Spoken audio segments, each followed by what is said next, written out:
teaching you today a little bit about reading and writing numbers. Alright Dylan, so I'm going to write the letters to spell the number, and then what you're going to do is you are going to draw or write the actual number in a digit form. Okay, so if I start off with like that, what number would you draw for me for that one?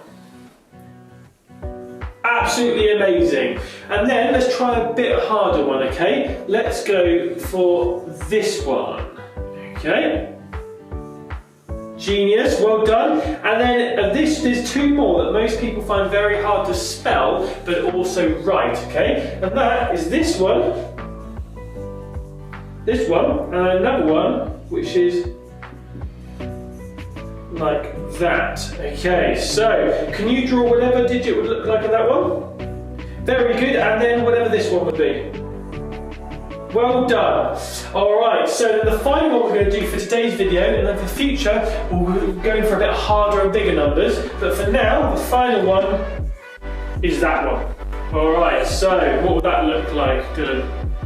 What's that? So that is T-E-N. Yeah. So T-E-N. Okay. So yeah, and then there you go. Well done. Absolutely amazing. Thank you so much for watching another math tutorial. We'll see you in the next one. Say bye to everyone. Bye!